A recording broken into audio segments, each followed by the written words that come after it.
All right. So, Robyn and Darrah, welcome back. So excited to have you back here and really excited that you're wanting to do the retreat on Zanzibar again. Both of you are two of the world's leading ACT experts, so I don't think you need any further introduction. So instead, let's just dive straight into the retreat in 2026. And the topic for this retreat is gonna be connection. So tell us a little bit about why is this something that is so important to you? Which one Yeah. would Would you you like to like to go go first? first or shall I go first? I'm gonna let Robin jump in. Well, so one of the things that I've been noticing in the world in general is people are more and more disconnected, more and more sorted out into, categories of I'm one of these and you're one of those, which I think is, of course, a worldwide problem. But the other thing that is happening, and I think technology is a part of this process, is that there's a crisis of loneliness and isolation. And, when we think about values based living and we're interested in things like love and belonging and being a part of something, the connection feels all the more important. And so our goal here is to tune in to what these experiences are, what's happening to folks, and then how do we begin to um, move in a different direction and come back to us where we're around each other and seeing each other and coming to know each other in a way that helps us feel like we belong and are not so isolated and alone. Darrah, anything you would like to add to this? Well, there's so much we could talk about, and hopefully, we'll have the opportunity to really talk about it in depth in Zanzibar um, with anyone who's listening. Well, I was thinking on the drive here about this, kind of anticipating this discussion and thinking over the past, really since COVID at least, the conversations that I've had with clients, with family, with loved ones, friends, and how universal this loss of connection is. You were just mentioning, Robin. There's you have withdrawal, cocooning, and loneliness, and also just a lot of relationship rupture and so much, so much me versus them or otherness going. And there's an inherent pain in otherness. There's an inherent disconnection there that I think that we all um, suffer from in ways that we don't even realize. So it feels like a very important time to reconnect in that space, to find a way to um, find our humanity in ourselves and others and connect and be fierce about it and find ways to nurture and grow that. And I think it couldn't be more timely, really, than what we hope to do this year. I think you're right about that. In a minute, we'll talk more about like how this can help the participants on a professional level. But first, let's talk more about what are you hoping that the participants will benefit or gain from this at a personal level?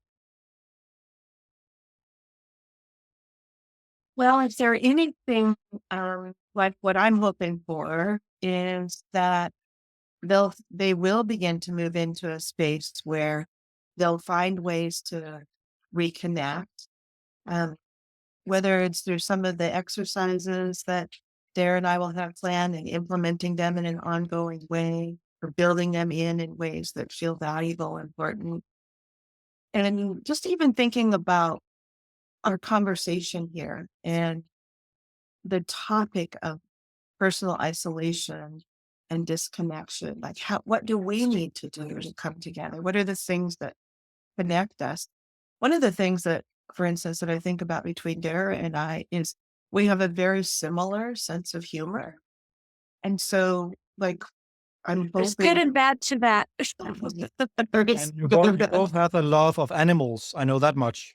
and we both, so what is our common ground and how can we come together on that and build on it for our own personal sense of I would say finding that kindness and love in relation, but also coming back to something that feels very fundamental about human beings, and that's that we're social beings.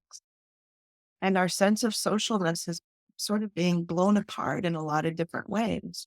And so um, that personal aspect of it would be to what are the things that bring us together? How can we capitalize on those in ways that maybe we've forgotten or stepped away from or don't have time for? And how do we institute them in a more ongoing way? And so those are some of the things that I'm thinking about as I'm thinking about what might be personally useful for people or attend the retreat in Zanzibar. I don't know, Derek, if you have other thoughts about it, but Well, I'm getting just all these images and felt.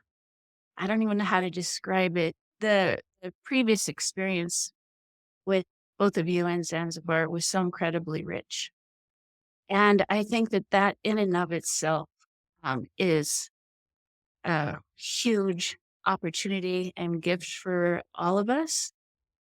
By setting out this kind of intention, we're going to go all the way to Zanzibar and carve out time for this. That is powerful. And if it's anything like before, which I fully anticipate, that sense of connection is going to be a large part of the experience. And we hope that everyone who's participating will be able to feel that fully and take it home and find ways to implement it in your life. So, And when I think about the first time we did it, I mean, met so many fantastic people from all around the world, and still in touch with many of them. And then we catch up at various conferences and act events. So it's just incredible to meet people from all around the world and share a love for all of this. But also I remember when we had Rising Hope out, and the charity that we are supporting here, and they shared their story, and we were able to contribute to this and actually make a real impact. That was something that was really, really important to me. but you made it happen, Morton. And that being able to pen the check and understand that that retreat brought in funds that would allow this organization, and perhaps you want to talk more about this, but that isn't well supported culturally, and plays such a pivotal role there. So it steps into such a critical gap. We made enough to fund them for a year, fully their entire operations. I just couldn't believe that because uh, that's a gift to us to be able to make that difference. And they appreciate the moral support just as much, that someone actually wanted to help them. That was just as important to them.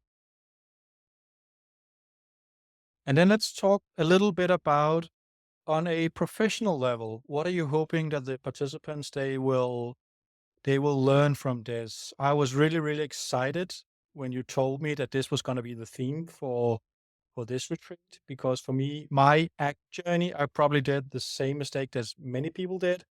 I read all the introduction books to ACT, and I kind of like fell in love with all the techniques and all the exercises, all the metaphors, and I forgot something really, really important. I forgot the relationship between me and the client. So I kind of like had to relearn that part. So for me, this is something that's really, really important.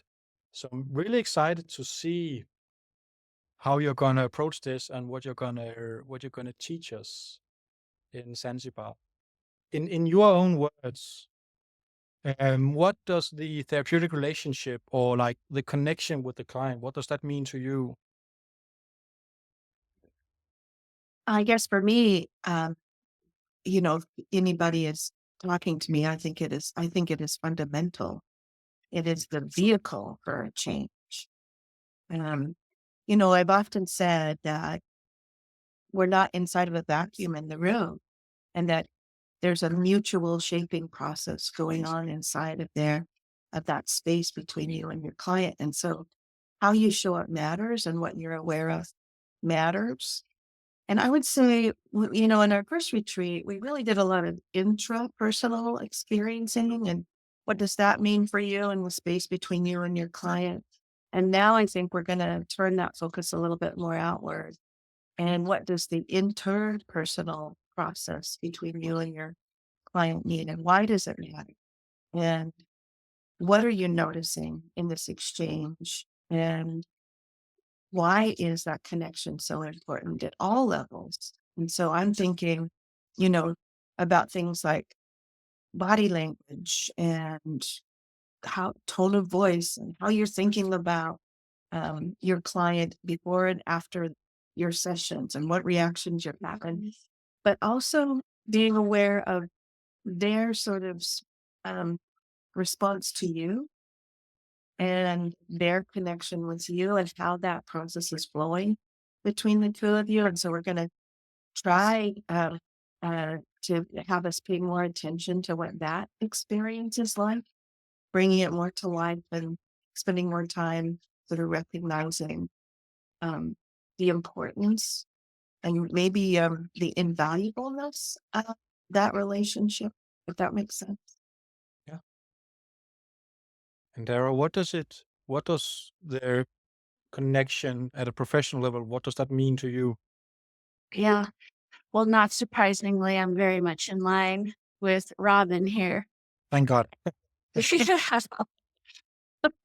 fact, one of the guides that I use is, is this a felt experience with my client right now?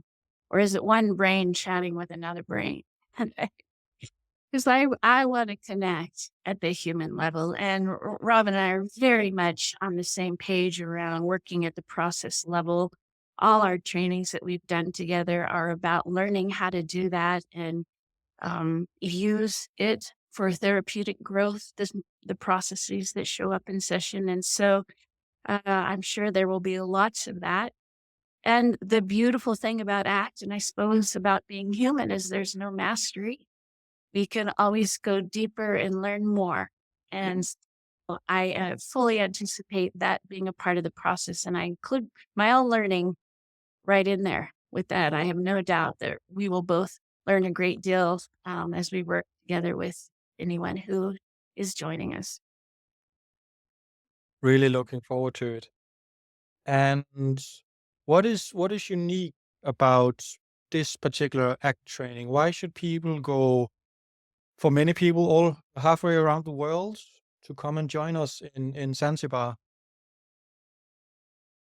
Well, the question speaks for itself. Elaborate, please. That, that we're going halfway around the world to do this training is what is unique about it. I mean, if I can just make a comment about like the location and the space that we're in, and even the place where we do the work feels like it creates a little literal sanctuary and allows us to really dig into the work.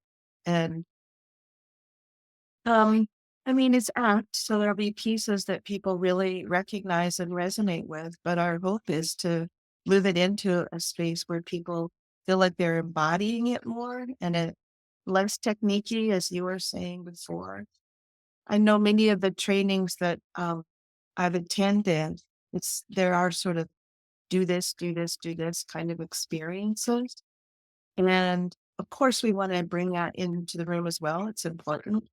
But as you were describing, Morton, and as Darrah said, there's a felt piece here too.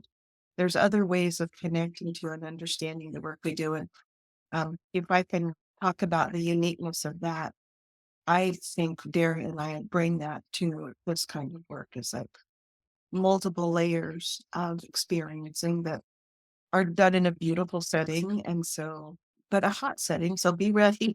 Be ready to sweat too. It is a tad warm that time of year. It's hot warm. Tip, breathable fabrics. Breathable, yes. That's a good tip. But one thing I also like about doing it like this, I mean, when you do like an ACT training or ACT workshop, I mean, then you have to you have to go home afterwards, you have to check your email, so then you have to do all these daily practices, and you don't really get a chance to just really calm down, don't do anything, just focus on what you've learned and enjoy some beautiful beaches and connect with other people from all around the world, all kind of like sharing. We kind of like share the same interest here. Yeah, I you make a really good point about that. You really are setting aside time and space. And I was thinking about Zanzibar itself. When we talk about connection and we talk about isolation and the sense of separateness that is so painful, whether we realize it fully or not, right? And then we suddenly find ourselves in a dramatically different context. Right? I mean, dramatically different context. And lo and behold, what do you find there? Human beings, right?